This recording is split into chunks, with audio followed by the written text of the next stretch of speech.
Pellets are the undigestible food that these raptors eat. So they're gonna eat things like mice, maybe sometimes different types of birds, maybe even sometimes like amphibians or lizards, but not all of that stuff they can digest. Picture the very hard stuff in there, like the bones. And the other things are gonna be made out of keratin, like our fingernails would be. So maybe like bird beaks, bird feathers, things like that. They can't digest them in their stomach. Whereas other types of raptors actually can digest these things. They have stronger stomach acid than an owl does. So if you were to look at a hawk pellet, all you would see would be maybe some fur. You could tell what color that food they ate was, but you couldn't tell what kind of bones or things were in there. Whereas an owl actually does have these bones that still get stuck in there. They get stuck in there and they aren't allowed to be processed, they're not digested, so instead they're going to regurgitate them. Oh, that means throw up. Exactly. Very good. You know your vocabulary, I'm so proud. They're going to regurgitate or throw up this pellet, which is actually a very important process for the owl. It's going to collect inside of their stomach, and they're going to force it up through their throat, getting a little graphic. And this is actually really good for them because it's going to help scrape out the bacteria that might get harmful stuck in their throat, and then they're going to regurgitate it, and it's going to look like maybe several of these. You can tell this was kind of a whiter meal, maybe like a white rabbit or a mouse. You can tell there's like a muskrat skull in there or something. Lots different than hawks and falcons. First, look at his coloring.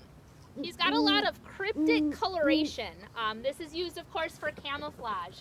Now, we release all of our owls in the evening because, of course, that is the time that they are active, but it is also safer for them because typically they're asleep during the day. That's also why Fonzie here has these feather tufts on his head. They actually help in that camouflage because he could actually move those tufts on his head, and they also kind of break up his owl form. So these guys don't typically have predators that are going to come and eat them, but they do have a predator that likes to chase them out of their territory. Anybody know what that is? Crows. Crows, that's right. So we never want to release a great horn during the day because the second we let him go, any crow in the area is going to fly down and try and get him out of their territory. And the reason for that is come nighttime, crows are a pretty tasty snack for these guys. So crows want to keep them out to keep their kids and their siblings and their parents safe. So that is why we are going to wait till it gets a little bit darker before we do release our owls. One of the reasons we did choose to do it in a cemetery isn't because it's spooky and it's Halloween, but it's actually because here it's actually very peaceful.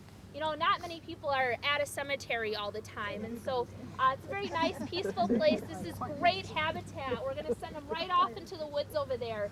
It's going to be great habitat for them to live. So all of our birds, before we release them, we actually try to find perfect habitat for them to release them into. We try to wait for the right time of day, for the right weather and everything. So do you guys have any questions about great horns or REGI or anything?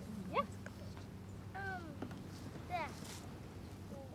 Why did we make those acorn things? Why did you make the pine cones with peanut butter and seed? Do you know what, like bird seed? Birdseed, Maxie, Owls? Birds do. All sorts of little birds. And it's starting to get cold out. And so there's not as much food. So we have a lot of birds coming around. And putting out bird feeders is actually going to help all those little songbirds that are flying around. And so if you guys go home and hang those up, you're going to help get a bunch of little songbirds that will come and visit your yards and your houses.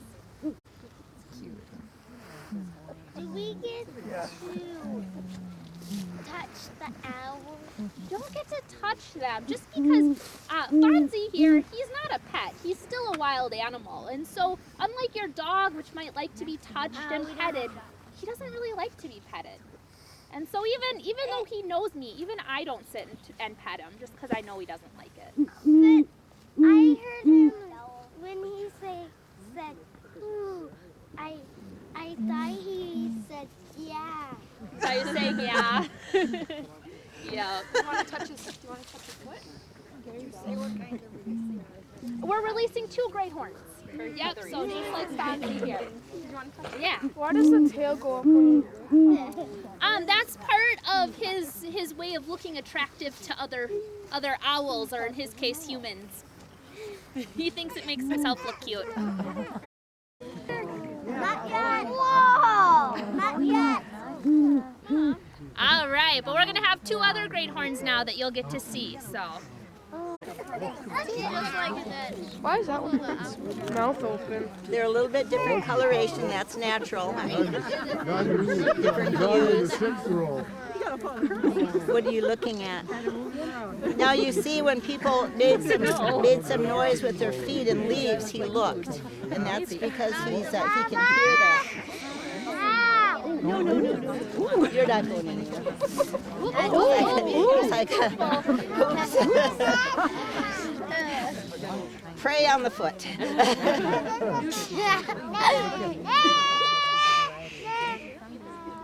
She's really a gorgeous coloration. He is too, but just a different. And they have really wide wings. Look at, she's gonna bite him. Can you stop it? Don't. I know you want to go. I get that. In a minute, you're impatient. Have you guys ever been impatient in your life? Well, he's just like that. Look how he turns his head. Ow. Look, why don't you look at people? Why is the mouth open? Marge, do you feel they'll stay together? No, probably not. They're not siblings, and they're certainly not ready to be a pair. They're young from the year, and they were raised together, but you know they're not ready to be mated.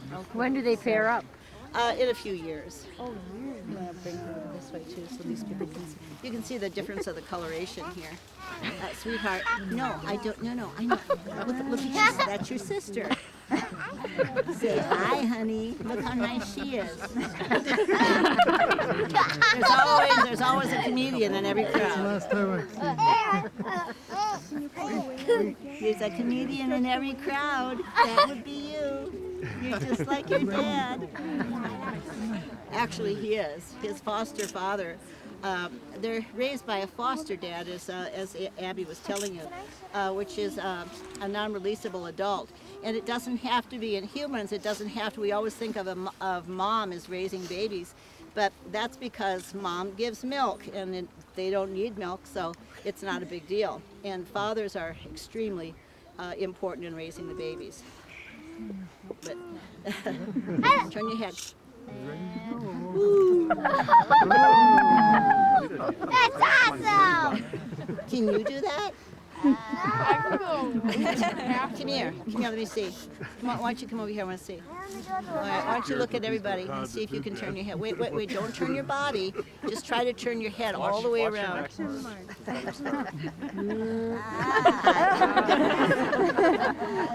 He's doing the same thing, see? All right, is that as far as you can go? Wow, now watch him. Watch him. He's backwards.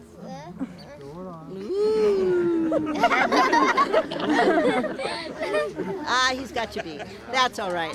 Always say, are you sad to let them go? Well, you know, we kind of wish they'd send a postcard now and again. Are we sad? This is why we do the work, and it's their success and ours. So it really is good to see them go and do what they need to be doing in life. You know, we released one eagle at home today, but we've got 29 coming up. So it's not as if we don't have anything to do. We've got about 300 patients at home. So we've got a lot of work, we wish them well. But it's time. It's their time to seize the day. So today is the first day of the rest of their life. Finally figured out what cameras are about. That way. Ready? 1, 2.